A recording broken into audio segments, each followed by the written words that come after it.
आज Doubtnut app download करें। Doubtnut पर अपने सभी गणित, रसायन विज्ञान, भौतिक विज्ञान और जीव विज्ञान के डाउट्स का करो सफाया। बस प्रश्न की फोटो खींचो, एक ही प्रश्न को क्रॉप करो और तुरंत वीडियो सोल्यूशन पाओ। अभी डाउनलोड करें। नमस्कार दोस्तों, आज का हमारा प्रश्न है नाइट्रोजन, सल्फर तथा फास्फोरस के परीक्षण के लिए सोडियम के साथ कार्बनिक यौगिक का संकलन क्यों किया जाता है। तथा नाइट्रोजन, सल्फर तथा फास्फोरस के परीक्षण के लिए सोडियम के साथ कार्बनिक यौगिक का संकलन क्यों किया जाता है। चलिए देखते हैं उत्तर।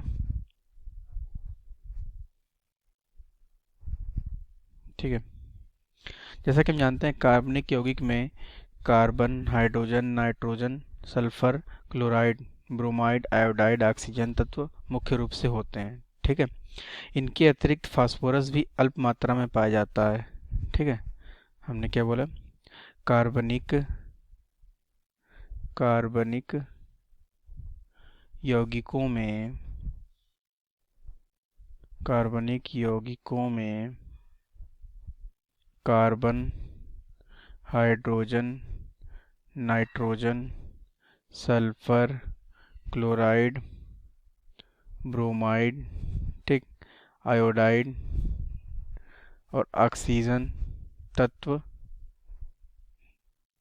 मुख्य रूप से होते हैं।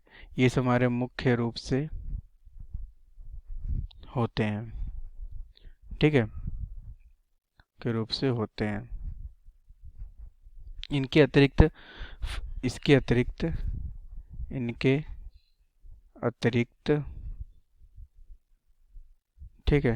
फास्फोरस भी अल्प मात्रा में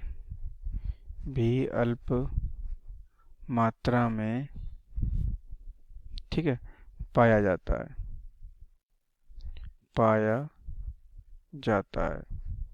तो आप प्रश्न पूछ रहा है कि नाइट्रोजन, नाइट्रोजन, सल्फर तथा फास्फोरस, नाइट्रोजन, सल्फर तथा फास्फोरस, के परीक्षण के लिए हम सोडियम के साथ कार्बनिक यौगिक का संकलन क्यों करते हैं। हमारा ये प्रश्न पूछ रहा है। चलिए देखते हैं। जैसा कि हम जानते हैं, कार्बनिक यौगिकों में परमाणु एक दूसरे से सहसंयोजक बंधों के द्वारा जुड़े होते हैं। जैसे हमारे कार्बनिक यौगिक हैं। कार्बनिक यौगिक हैं। इनमें जो हमारे परमाणु होते हैं, ये हमारे सहसंयोजक बंधों द्वारा जुड़े होते हैं।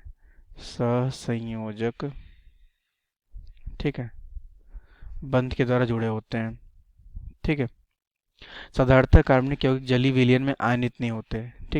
जो कार्बनिक यौगिक हमारे सामान्यतः जलीय विलयन में आयनित नहीं होते हैं।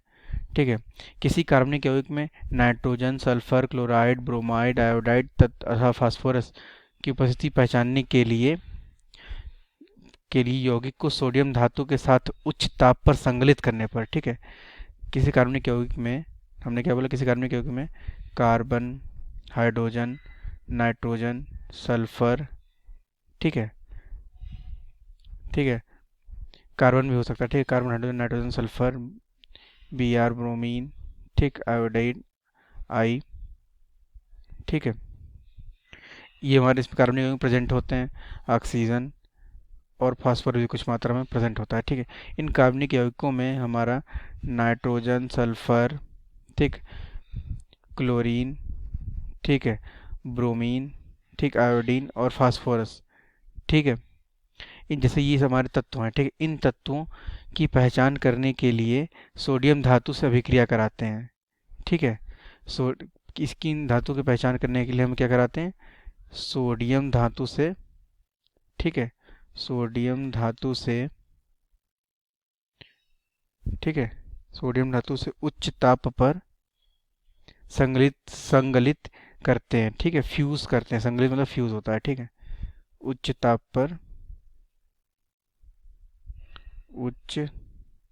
ताप पर संगलित करते हैं। तो यौगिक में उपस्थित क्लोरीन, ब्रोमीन, आयोडीन, नाइट्रोजन तथा सल्फर और फास्फोरस। ठीक है, दत्त सोडियम धातु से अभिक्रिया करके सोडियम लवण बना लेते हैं। ठीक है, सोडियम लवण बना लेते हैं, जैसे क्रिया करके हमारे ये सोडियम धातु से क्रिया करके हमारे सोडियम लवण बना लेते हैं। ठीक है, सोडियम लवण जल में विलीन करने पर आयनित हो जाता है। ठीक है, जो सोडियम लवण होता है ये हमारा जल में, ठीक है, विलीन करने पर ये हमारा आयनित हो जाता है। ठीक, इस प्रकार सोडियम लवणों के जलीय विलयन को हम सोडियम निष्कर्ष कहते हैं। ठीक, इसीलिए हम सोडियम के साथ कार्बनिक यौगिक को हम का संकलन करते हैं नाइट्रोजन, सल्फर तथा फास्फोरस के लिए। ठीक है, जिससे कि हमारा सोडियम लवण मिले। ठीक है, और सोडियम लवण हमारा आसानी से जल में विलीन हो जाता है। ठीक है, इसलिए विलीन हो जाता है। ठीक है, इसलिए हम इनके परीक्षण के लिए सोडियम का कार्बनिक यौगिक के साथ संकलन करते हैं। ठीक है, धन्यवाद। कक्षा 6वीं से 12वीं से लेकर नीट, आईआईटी, जेई वो एडवांस के लेवल तक 1 करोड़ से ज्यादा छात्रों का भरोसा। आज ही डाउनलोड करें डाउटनेट ऐप या व्हाट्सएप करें अपने सारे डाउट्स 8400 400 400 पर।